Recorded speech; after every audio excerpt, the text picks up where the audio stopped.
Hello everyone, I am Surabhi. Welcome to my channel. Today I'm going to answer some questions regarding Montessori kind of homeschooling, of Montessori philosophy basically, because this channel started from there. I used to share Montessori inspired activities which I did regarding age 2 to age 6. Those years of homeschooling we did complete Montessori only, and so yeah, parents approached me for those, and I just thought that I'll make a one video for these 4 to 5 questions, answering their questions, and just Montessori is my favorite topic. I can talk in and out about it, so that's how I am here. So let's start with the first question of Montessori. Am I Montessori trained teacher? How did I learn Montessori? So no, I am not a Montessori trained teacher. I have not done any training of any homeschooling or any curriculum ever. Why? Because I did not have time. I started homeschooling when I already had like 2 kids. So, and my 2 kids are just 1 year apart. So they were just like 1 and 2 year old when I thought about homeschooling. When I started learning about Montessori, I did not know what Montessori was. Montessori, Waldorf. So I did not have time to get trained for it, even online. I did not have the bandwidth. So I did not get any training for anything. But I have read a lot. We have a libraries here. I have read Absorbent Mind. I have like Montessori is such a famous term. You just Google it. There's so many free PDFs of all these Montessori books, and in library also you have so many books of Montessori activities for maths, Montessori activities for English, and I have read a lot. I mean, the only book which made like a lot of sense to me, which I recommend to new parents, is The Absorbent Mind by Maria Montessori, because you will not find any activities in it. It is not about schooling. It is about parenting. That why Maria Montessori started Montessori, and what difference did she see in the kids who are brought up in a setup of Montessori. So that is more about child brain development, and what kind of learning is important at this age, why Montessori is completely hands-on, how it makes connections in the brain, why there is sensory activities, why there are motor skills, why there are, so all the theory part of Montessori philosophy is there in the book The Absorbent Mind, which I read after every 2 years. But apart from that, you can just Google Montessori activities, YouTube videos. Oh my god, there's so many YouTube videos for Montessori activities. Even phonics I learned from YouTube videos. There are jolly phonics training teachers also. I never had time, so I learned phonics completely from YouTube, because I am not someone who studied in a Montessori environment, or I started reading using phonics. No, I learned everything from YouTube, from the books, from the libraries. So you can do it. It's a lot of hard work, but if you want to do Montessori, it is one of the best things. I can talk in and out, day in about it, but Montessori is one thing which I feel very blessed as of now, that I got to know about Montessori, and I could parent my kids using the Montessori philosophy, not homeschooling, just parenting using Montessori, and it made a lot of impact in our life. So I can just talk about it. But yeah, I already have made a detailed video about for the age of 2 and 6, how can you do Montessori at home without expending so much, but in a very practical way, and so you don't have to worry कि बहुत कुछ सीखना है, बहुत कुछ खरीदना है. In a very practical way, you can do Montessori at home for your 1 or 2 kids. That's how I did. So you can check that video. But and I think that would be the best one for the ones who are just starting Montessori with their young kids. That would be the best one for that age. So apart from that, now the question is like, did I follow any curriculum for Montessori from 0 to 6-year-old? No, I did not follow any curriculum. In fact, Montessori, when you start reading it, you will understand that this grade level system, that 4-year-old should do this, 5-year-old should do this, 6-year-old should do this, is completely wrong. That's not how our brain grows, or how the child brain grows. In Montessori, you have 0 to 3, 3 to 6. And that also, Montessori, again, things are very much commercialized now, but Montessori just talks about that which areas of brain grow at 0 to 3 years, 3 to 6, which areas of the brain grow. So which of the activities a child is capable of, because again Montessori is completely child-led. It is not कि what I want to teach to my 3-year-old. It's like what my 3-year-old is ready to learn or shows interest to learn. That is what it is. It's the other way around. So when 0 to 3 they talk about only motor skills, mainly gross motor skills, walking, climbing, moving hands, and listening, talking. Those are the things which are covered in Montessori, and you can do with activities. You can just by reading books or just you know that's the basics. 3 to 6 is that brain area is developing, which is more has to do with logical thinking or like visual recognitions or critical thinking, those kind of things. So what activities can be done from 3 to 6 will be depending on which sensitive period your child is in. So mean a 3-year-old also can start reading, and a 5.5-year-old also can start reading. Not every child will start reading at the age of 3. Maybe some other skill which comes in the window of 3 to 6 will start developing first in one of my child, and other child will show that skill later. And it's very very practical for me because both my kids are so different when it comes to sensitive periods. Like my elder one was not very good at motor skills as compared to my younger one, and other way for reading. My elder one started reading very early, near about 3.5 and 4, and my younger one started reading near about 5.5. And this all is acceptable in Montessori because 3 to 6 is a time zone or is a time frame in which a child can learn reading or shows interest in reading or those kind of things. So curriculum is something which doesn't work for me because it binds me. But yes, overall, just if you Google like Montessori activities for 0 to 3-year-old, you'll get a rough idea. It'll be basically motor skills and sensory, and then with 3 to 6 is more of English and maths and fine motor skills. So that's a broad thing. What activities you do with it, but it is not a checklist like commercial, or not commercial, but like conventional school system ki at the age of 3 you should know 5 letters, at the age of 4 you should know digraphs, at the age of 6 you should know these ones. Montessori doesn't say that. So just get a rough idea what it is and then go child-led way, because that is what is the crux of Montessori. Third question, do I do Montessori now that my kids are 7 and 8-year-old?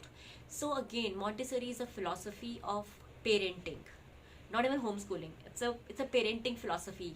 So yes, we still use Montessori in our parenting ways, because I find it's very very practical and very much works for us, but keeps me sane, because Montessori makes your child very independent and very practical, in the sense like Montessori is not only about reading and writing. It's about sensory, it's about motor skills, it's about practical life skills. So when I'm homeschooling them, when I'm living with them 24/7, so Montessori philosophy helps me so much. Kind of skills they have developed or the kind of skills they are developing further. So that is being the parenting part. From education or homeschooling perspective, again in maths, Montessori in the sense we use the manipulators. We do pen and paper and worksheet stuff, but we use manipulators. Why 10 tens is 100, so we bring out the manipulators and to show them, see, this is 10 tens, so it means it's 100. Or when we're doing multiplication, so how in Montessori they show that why 2 into 2 is equal to 4. It's not that we cram the tables, we visually see it. Or like 4 divided by 2 is 2, so this is 4, and we make grouping in Montessori way. So not necessarily that for everything we have manipulative or exact Montessori manipulative, but again it is more of a visual learning when the child sees it in front of him, that what is 2 into 2 practically means. 2 into 2 means you take 2 beads here, 2 beads here, 2 rows you make, and then it makes 4. So if you say the way of teaching or the way of explaining the concept, yes, it's very much Montessori. And again, I take a help of lot of YouTube videos, lot of Montessori teachers. Again, I will not name anyone because I usually randomly Google at times ki Montessori way of multiplication, Montessori way of division, Montessori way of fractions, and trying to understand that how you show a child any mathematical concept visually so that it makes sense for the child, and then he can do on pen and paper or in exam or like that kind of format.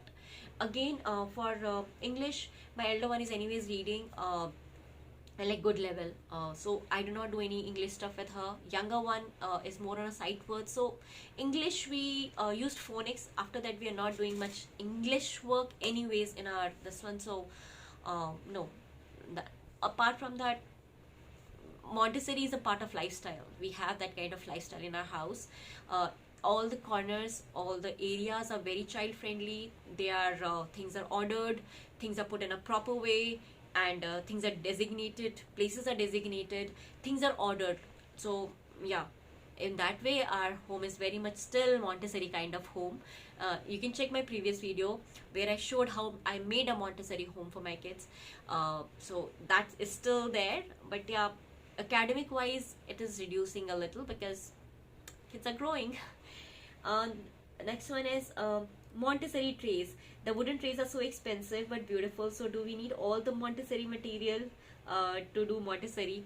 So this is a very common question from which I get from mostly parents, because Montessori material is really expensive. Montessori boards, like the manipulatives, everything is very expensive, and that's why I have told in that video. But again, I'm saying that you can do. You need to understand the philosophy of Montessori. That if Montessori talks about trays, why does he talk about tray? If Montessori talk about order, why does he talk about order? Or anything, whatever material it's saying, why it is saying that material? What is the logic behind it? It's not that you have to buy this brand or that brand or something like this. So I'll like give an example of like math simple. Why do we use the rods, or why do we use the beads? So we do beads when we are counting in Montessori because they can be physically moved. It's not like on a paper written 4 blocks and you say 1, 2, 3, 4. The child feel each single bead moving and then say, oh yeah, this is 4.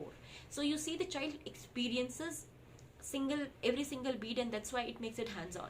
So there is a logic, because when the child feels it, it makes more connections to the brain rather than just visually looking on a 2-dimensional paper. So the same goes with the tray, that why Montessori or philosophy insists on trays. Again, child brain is very ordered, like it cannot handle chaos. Even we get overwhelmed when we see chaos, right? So child brain does not work very well when things are not ordered. They can follow like step-by-step instructions. If you just like blah blah blah blah blah blah, they'll get lost. My daughter will ask me, can you tell me step by step what I need to do?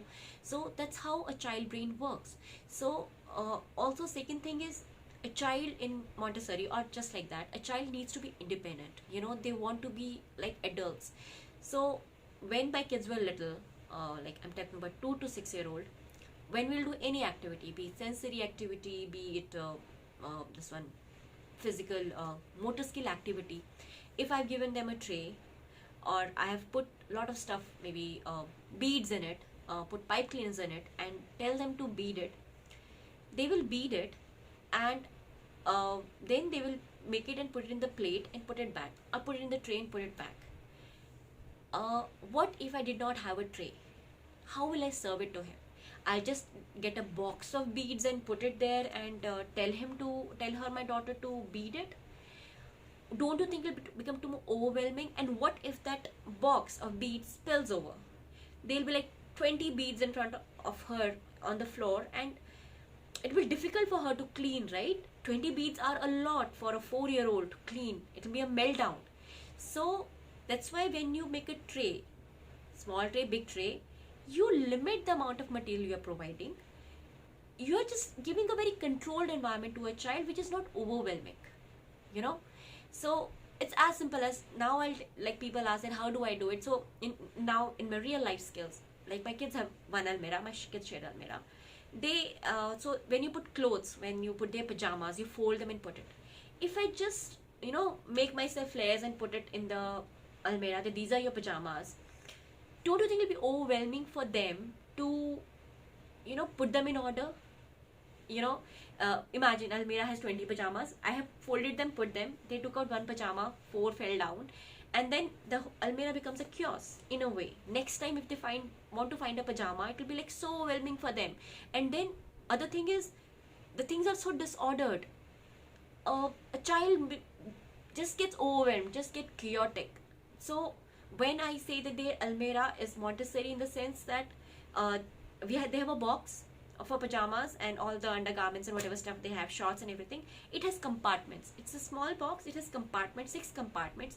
One has only undergarments, one has only shorts, one has only skirts, and one has only pajamas. So when I tell them that, okay, laundry is done, fold your pajamas, put them in your boxes. They know that, I have these pajamas, they'll fold it, put in that section of this one. And so things, even when, take out one pajama, two fall back or two fall out, it's, the mess is limited. They can go and fix it rather than a big box which has everything mixed up. So if one thing spills out, they will not go and like mentally will be ready to fix that chaos, because it will be a lot of chaos, so the it flows from there, that when kids are little, you give them limited stuff, you do not overwhelm them, and if it becomes a mess, they are able to clean it. So you limit the area of their mess or their control, so that they do not get overwhelmed. So that is a concept of trays. If you're doing, like we used to do a setup, every activity within a tray. ऐसा नहीं ना कि I'm taking phonics activity and the fall maths activity साथ में गिर जाए. So it becomes a chaos. और अगर if it's just a plate or like a small bowl में मैंने बहुत सारा सामान रख दिया, so the child is trying to get the bowl out and things spill out, it becomes a chaos. A child will not be able to clean it, it will be melt down, and child will lose the interest in doing it altogether. As compared to that, each of the activities put in a tray, and it's a comfortable tray. You just take a tray out, you put it on your floor wherever you are doing it, and then just do the activity. And then if anything spill out, bead fell out, it will fall inside the tray, right? Even if there are 10 beads, it's fall inside the tray. It's not like zameen pe roll kar rahi hai beads. They're only inside the tray. You pick it up, you put it back in the plate or back in the bowl, and you put the tray back. See how much ordered that is, and how much sense it makes to a child, and how much independent it makes a child. And as more the child is independent, the more confident he becomes, and the learning becomes much more easy, because he will look forward to it. It's not extra work for a child. So the concept of trays or anything is just limiting the chaos and making things easier for a child at a child level. If a child is trying to take dal from a wok, okay, would you give a huge wok to it to pull it from a ladle, or a big ladle to him to put it up, or you will try to give a little smaller ladle for a child so that he can put his dal himself from the wok? Simple as that. अगर मैं अपनी बेटी को बड़ी वाली ladle दूंगी, which I would use personally, उससे नहीं होगा. Half of the dal will spill here and there.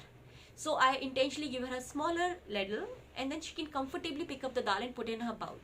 So that is a concept of child-friendly cutlery, that the child should feel confident that I can put the dal myself in my bowl, and that is confidence. That is a motor skill, rather than raita phela diya. So that is a concept of Montessori, and that's a concept of trays. So I'll tell you, I did not buy any wooden trays. Singapore is very, very expensive, and again it did not make much sense to me because it's expensive and I have only 2 kids. So I use the trays which we use in home, beautiful trays, and which have a little side also, like not completely flat trays. They should have a little handle to hold, and sidewise also there will be little a height, so that if the tray nikalte thoda shake ho gaya, the material should not fall out. So try to make things like, just try to understand the intention. I have seen even did some cardboard cardboard trays. Basically the material should not fall out, it should be child friendly, it should not be too huge, it not be too small, it should be comfortable. Child takes it out, use it and put it back. It can be tray, it can be a good plate, it can be anything. It can be anything. Just try to understand the intention of using any particular Montessori material, and then you see how can you execute in your home. So that's what I feel, that all these things which are very beautiful, if they're expensive, I don't think they make much sense for a household with 1 or 2 kids. That's what my view is. And the last one is Montessori versus Waldorf. What do I do and what I prefer? All those things. Again, because Waldorf is also one of my very favorite philosophies of parenting. And I have read, Waldorf is not very famous in Singapore, so you don't get its books very easily in library. So I had bought a few, and I have read online, watched videos about it.